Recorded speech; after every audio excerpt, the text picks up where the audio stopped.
Snowbird Ski Resort is one of Utah's premier top-of-the-line ski resorts with an elevation of 11,000 vertical feet, a 3,240-foot vertical drop, 2,500 skiable acres of terrain, and on average they get 500 inches of snow a season, which is an insane amount of snow, and that is why we are covering Snowbird Ski Resort.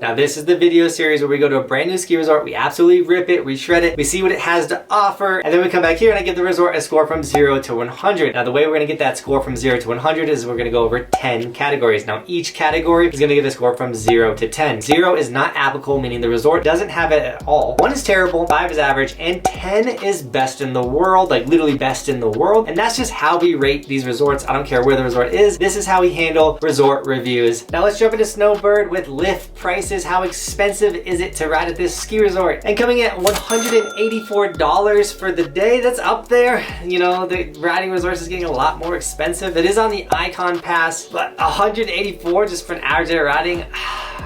It's funny because I feel like lift prices are going to be the only thing that outdates these ski resort reviews because the prices are just skyrocketing, going through the roof. But for $184 for the day, I don't know, I felt like giving them a 3 for that. That's up there. That's a pretty expensive ski resort. Now lodging, ski in, ski out. Can you ski in, ski out, stay, or just stay near the mountain or on the mountain? And you can. They have 5 different options for you. So I did give them an 8 for lodging. Just tons of options for you to stay near the resort. But if you don't want to stay there, how easy is it to get to the resort? How is their ease of access? Well, if you flew into Salt Lake City, you're looking at a 40-minute drive to get there, which is honestly really good. You do got to go up one of the Utah little valley things, and that could get really crappy, kind of trafficy, things like that. But overall, it's a pretty simple drive. So I gave them a 6 for ease of access. It's pretty easy place to get to. Now you know why we went to Snowbird, but if you're wondering why we went to all these other tiny little ski resorts in America, it's because we have this crazy goal to ride every single ski resort in the United States, and you guys can track our progress by going to resortskimaps.com. Now this is the resort map of every resort in the United States, but all the green snowboarders are the resorts that we have been to. You can click on the little green guys to watch our videos at that resort. If the snowboarder is red, that means we haven't been there yet, but it doesn't mean we are not coming. You can check the top right-hand corner for our travel schedule for the upcoming season. See if we're coming your way, and then you guys can take off of work and come straight with us, which is super awesome. Once again, we have this goal to ride every resort in the United States, and you can just track that progress there. But also, I use Resort Ski Maps to plan all of my ski and snowboard trips. It's literally one of the most handy tools for skiing and snowboarding. Once again, that's resortskimaps.com, linked in the description. Now lifts. We got to Snowbird. We got to get up the mountain though. We want to start riding it. How are their lifts? Well, they have 10 chair lifts, 1 surface lift, and a tram to get you up there. Tons of options to get up the mountain. Most of them are high speed, which is really nice. So I gave them an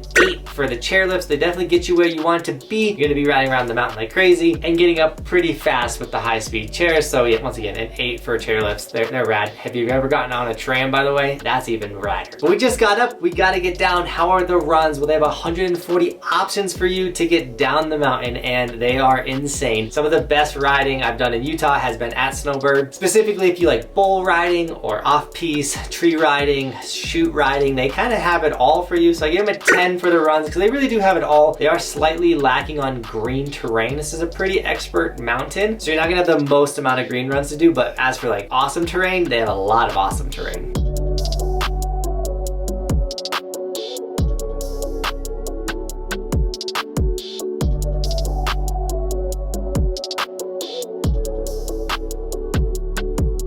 But the park was kind of lacking. I rode it a couple runs and I was not stoked. I didn't have any footage of the jump because I was so, like, the jumps were so bad. For a resort of this caliber, their terrain park was definitely the thing lacking. I gave them a 2 for the park. It was bad.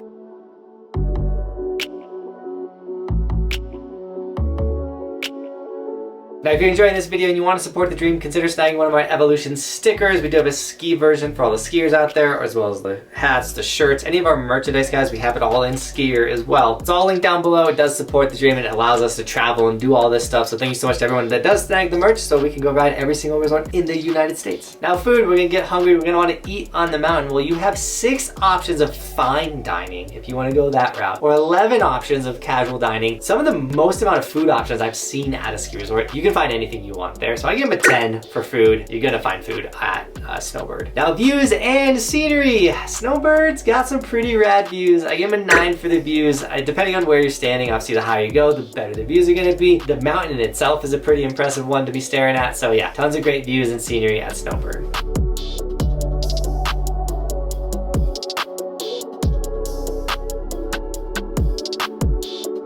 Now, employees, we cover employees because an employee can make or break your vacation. You can get a rental shop kid that doesn't care about you, kind of gives you skis that are too big or too small, your boots don't fit correctly, and they just rush you out because they're not having a good day. Or you can have people that go above and beyond, make sure the skis are perfect, the boots are perfect, everything worked great for you. And that's why we cover employees. I know I had an incident at Keystone that would ruin anybody's vacation. You can check that video out right here. And that's why we cover employees. So how are the employees at Snowbird? Well, I really didn't see one. I didn't run into a single employee that entire day. And so when that happens, we just kind of give them a 5, an average score, because once again, no one made it, no one broke it. It's kind of average, but obviously you would want people to be making your day going above and beyond, but that just didn't happen. Now, the last category, the would I go back factor, because if I want to go back to a ski resort, why would I recommend it to you guys? And when it came to Snowbird, I would absolutely go back. I want to ride the big mountain. I want to go explore more of it. It's a massive mountain. So I gave them a 7 on the would I go back, because I'd absolutely go back. I would not go back for that park, but I would go back for the mountain.